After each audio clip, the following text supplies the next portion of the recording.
السلام علیکم ناظرین کرام، نئی ویڈیو میں آپ کو خوش آمدید کہتے ہیں۔ پی ٹی آئی کہتی ہے کہ ہر حال میں جلسہ کرنا ہے، جبکہ ریاستی ادارے کہتے ہیں کہ ان کو جلسہ نہیں کرنے دینا۔ بڑا سخت میچ پڑ چکا ہے، آج جلسہ ہے۔ عمران خان نے جو کچھ کہا ہے وہ تو بڑا سخت ہوتا جا رہا ہے۔ قاضی فائزی صاحب کے حوالے سے بھی بڑا سخت سٹانس سامنے آ گیا، لیکن ایجنسیوں نے بھی اب کام تیز کر دیا ہے۔ جس جج نے بادشاہ کا حکم نہیں مانا، بادشاہ کے حکم کے بغیر کوئی بھی فیصلہ دیا ہے، ان تمام ججز کو ٹارگٹ کیا جا رہا ہے۔ ایک ایسی چیز نکال کے لے آئے ہیں اسلام آباد ہائی کورٹ کے ایک بہادر جج کے خلاف۔ یقین نہیں آتا کہ کہاں کہاں تک ہماری ایجنسیاں جا رہی ہیں، اور قاضی فائز عیسیٰ پوری طرح سے ان کی سہولت کاری کر رہے ہیں۔ آپ کے سامنے وہ ساری چیزیں رکھیں گے، لیکن پہلے یہ ذرا سن لیں۔ اس پلیٹ فارم سے یہ اناؤنس کروں گا کہ جلسہ ہم کریں گے، یہ ہم سٹیج بنا سکیں نہ بنا سکیں، ہمارے پاس لائٹ ہو نہ ہو، جلسہ ہم حالت میں کریں گے۔ ہم سب کو بھی اریسٹ کر لیں، ہم بیک آؤٹ نہیں کریں گے۔ یہ جو اب عوامی موومنٹ ہے، جی، یہ ہم سب کو گرفتار کر لیں، جلسہ ہم نے کرنا ہی کرنا ہے، جلسہ نہیں چھوڑنا۔ ایسے میں عمران خان کی بہن علیمہ خان نے بھی بڑی تشویشناک ٹویٹ کی ہے۔ انہوں نے لکھا کہ ہماری فیملی ایکسٹریملی پریشان ہے کیونکہ عمران خان بھوک ہڑتال پہ جانے لگے ہیں۔ یہ ایک ان اناؤنسڈ مارشل لا کی صورتحال ہے۔ عمران خان کو جیل میں ڈسکریمنیشن کا سامنا ہے، ان کی ہر مومنٹ کو مانیٹر کیا جا رہا ہے۔ انہوں نے وارننگ دی ہے۔ کرنل رضوان عمران خان کے سارے معاملات دیکھ رہے ہیں اڈیالہ جیل میں، اور کوئی میجر سکندر ہیں، ان کو وارننگ دی ہے کہ اگر عمران خان کو ہلکا سا بھی کچھ ہوا، ان کی صحت کو ہلکا سا بھی نقصان ہوا، تو آپ دونوں براہ راست ذمہ دار ہوں گے۔ عمران خان نے ان کے حوالے سے پٹیشن بھی کوئی کی ہوئی ہے کہ ایک کرنل اور ایک میجر ہر چیز کو مانیٹر کر رہے ہیں جیل میں۔ سب لوگ کہتے ہیں کہ عمران خان کا وزن بہت زیادہ کم ہو گیا ہے، وہ سٹک بن گئے ہیں۔ ٹھیک ہے، عمران خان کی فیملی کہتی ہے کہ فیٹ تو ویسے بھی انہیں پسند نہیں ہے، لیکن ایک ایسی عمر میں جب بندہ آ جاتا ہے تو اس کو ہیلتھ کے بہت سارے ایشوز شروع ہو سکتے ہیں۔ اگر اس کو ڈپرائیو کی جائیں کچھ چیزیں، تو عمران خان کو بڑے سٹل طریقے سے بیماری کی طرف دھکیلا جا رہا ہے، ان کی صحت کو خراب کرنے کی طرف دھکیلا جا رہا ہے، ان کی زندگی سے کھیلا جا رہا ہے، اور یہ چھوٹی چھوٹی چلاکیاں کر کے کیا جا رہا ہے تاکہ لوگوں کو یہ بھی نہ لگے کہ ہم نے کوئی زہر وغیرہ دیا ہے اور ہم عمران خان سے بھی جان چھڑا لیں۔ تو یہ بڑی خطرناک، بڑی ڈینجرس صورتحال ہے جس کا ابھی سامنا ہے۔ ناظرین کرام، ایک لیٹر آیا ہے یونیورسٹی آف کراچی سے۔ اس میں لکھا ہوا ہے کہ جو اسلام آباد ہائی کورٹ کے جسٹس ہیں طارق محمود جہانگیری، ان کے حوالے سے لکھا ہوا ہے کہ یہاں کوئی ملٹیپل رجسٹریشن ہے۔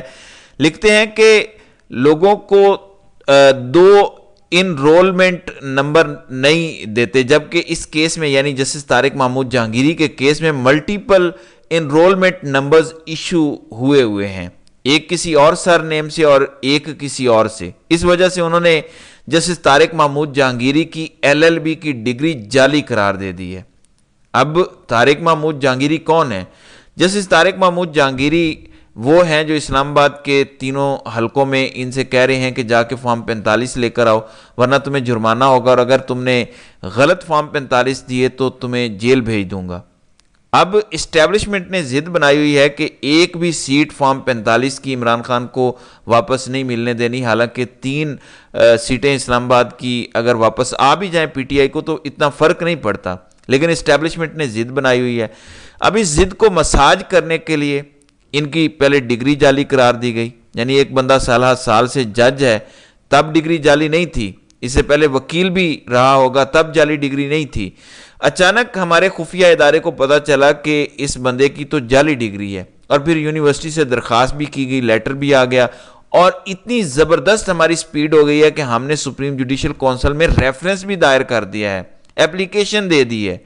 مس کنڈکٹ کا کیس بنا کے جسٹس طارق محمود جہانگیری کو ہائی کورٹ سے فارغ کرنے کی کوشش ہے، اور میں اس کے پیچھے بڑا نفاریس ڈیزائن آپ کو بتا دیتا ہوں۔ اس وقت ملٹری اسٹیبلشمنٹ کی صرف ایک کوشش ہے کہ جو اسلام آباد ہائی کورٹ کے 8 ججز ہیں ان میں سے ایک ججز کو نکال دیا جائے، اور اعظم نذیر تارڑ گروپ کا کوئی ایک وکیل اٹھا کے جج لگا دیا جائے اسلام آباد ہائی کورٹ کا۔ اگر آئینی ترمیم ہو جاتی ہے پھر تو ویسے ہی ان ججز سے جان چھڑا لیں گے یا اپنی مرضی کے لگا لیں گے۔ اس سے ہوگا کیا؟ یہ بڑا نفاریس ڈیزائن ہے، اس کو سمجھیں۔ ہائی کورٹ میں ایسے ہوتا ہے کہ سنگل بینچ بھی بنتا ہے، ڈویژن بینچ بھی بنتا ہے، ڈویژن بینچ 2 ججز پہ کم از کم مشتمل ہوتا ہے۔ اب مسئلہ یہ پڑ گیا ہے عامر فاروق کو کہ ان کے ساتھ ڈویژن بینچ میں جو بھی دوسرا جج بیٹھے گا وہ آزاد جج ہے، وہ میاں گل حسن اورنگزیب ہوں، جسٹس طارق محمود جہانگیری ہوں، محسن اختر کیانی ہوں، ارباب محمد طاہر ہوں، سمن رفعت صاحبہ ہوں، جتنے بھی ججز ہیں یہ آزاد ججز ہیں، تو عامر فاروق اکیلے رہ گئے ہیں۔ اب اگر اسلام آباد ہائی کورٹ میں کوئی کیس آتا ہے، 2 ججز بیٹھے ہو، ایک کہتا ہے لیفٹ، ایک کہتا ہے رائٹ، اس کا فیصلہ پھر تیسرا جج کرتا ہے۔ اب اسلام آباد ہائی کورٹ میں مسئلہ یہ ہے کہ عامر فاروق کے علاوہ وہ 3 جج ہوں، 4 ہوں، 5 ہوں، 6 ہوں، وہ سارے آزاد جج ہیں۔ اسٹیبلشمنٹ جو حاصل کرنا چاہتی ہے وہ اسلام آباد ہائی کورٹ سے اب حاصل کرنا مشکل ہو گیا ہے، ناممکن تو اب بھی نہیں ہے۔ عامر فاروق صاحب بہت کچھ روک کے بیٹھ جاتے ہیں، لیکن مشکل ضرور ہو گیا، اور یہ ملٹری اسٹیبلشمنٹ کو قبول نہیں ہے۔ 76 سال سے ان کو عادت پڑی ہوئی ہے کہ ہر چیز ان کی طرف جاتی ہے، جو فیصلہ کرتے ہیں وہ ان کی مرضی کا ہوتا ہے، جس کو جو کچھ کہتے ہیں وہ ان کے اشاروں پر چلتا ہے، تو یہ ان کی عادتیں بگڑی ہوئی ہیں۔ اب ان کو ایک بھی جج آزاد قبول نہیں ہے جو صرف ٹریبیونل میں بیٹھ کے کہہ رہا ہے کہ فارم 45 لے آؤ۔ ایسی کیا اس نے بات کی ہے؟ آپ کو پتا ہے کہ اس معاملے میں توہین عدالت کا کیس بھی چل رہا ہے جو انہوں نے جسٹس طارق محمود جہانگیری پر الزام لگایا تھا۔ اب قاضی صاحب بیٹھے ہیں سپریم جوڈیشل کونسل میں، ایک ہے قاضی صاحب، ایک ہے عامر فاروق صاحب، بیچ میں منیب اختر اور منصور علی شاہ بھی ہیں، لیکن ایک اور ہائی کورٹ کے جج ہیں۔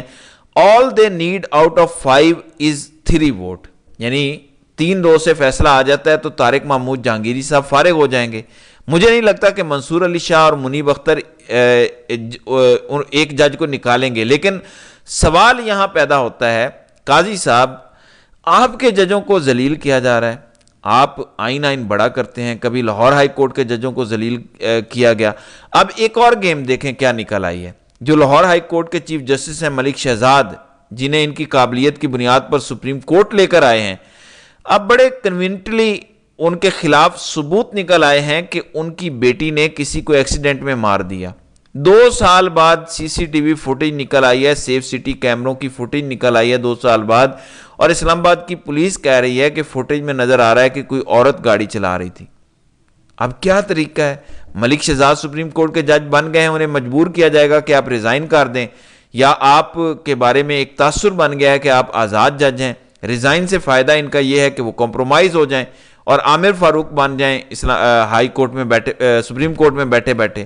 اور ہماری خفیہ ایجنسی بنیادی طور پر ایسے ہی کام کرتی ہے، لوگوں کو نوکری سے نکالنے کی بجائے وہ چاہتے ہیں یہ کورس ہو جائیں، ہمارے ساتھ مل جائیں، ہمارے ساتھ شامل ہو جائیں، وہ بنیادی بات کرتے ہیں۔ ملک شہزاد کا بڑا امتحان ہے اگر وہ ڈٹ کے کھڑے رہے۔ دیکھیں جس بندے نے کچھ غلط کیا ہوتا ہے وہ ڈرتا نہیں ہے، جس نے کچھ نہ غلط کیا وہ ان سے ڈرتا نہیں ہے، یہ یاد رکھیے گا۔ اگر طارق محمود جہانگیری کی ڈگری جعلی ہوتی ہے حقیقت میں، اور وہ حقیقت میں مس کنڈکٹ کرتے، وہ کبھی بھی ان کے سامنے سٹینڈ نہ لیتے۔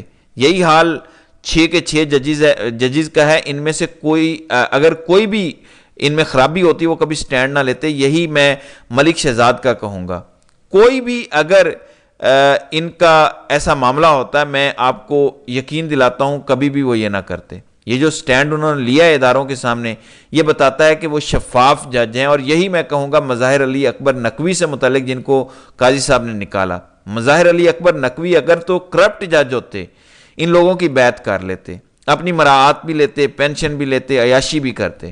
انہوں نے آئی ایس آئی کی بات آخر تک نہیں مانی، فوجی عدالتوں کے کیس میں بھی ان کے حق میں فیصلہ نہیں دیا، ارشد شریف کے قتل کا کیس بھی اٹھانے میں ان کا بنیادی کردار ہے، اس کی پھر انہیں سزا دی گئی۔ وہ چاہتے تو معافی مانگ لیتے، اس بندے نے اپنی قربانی دے دی کہ ساری زندگی نوکری کر کے اس کی پینشن تک اسے نہیں ملی، مگر وہ بندہ جھکا نہیں۔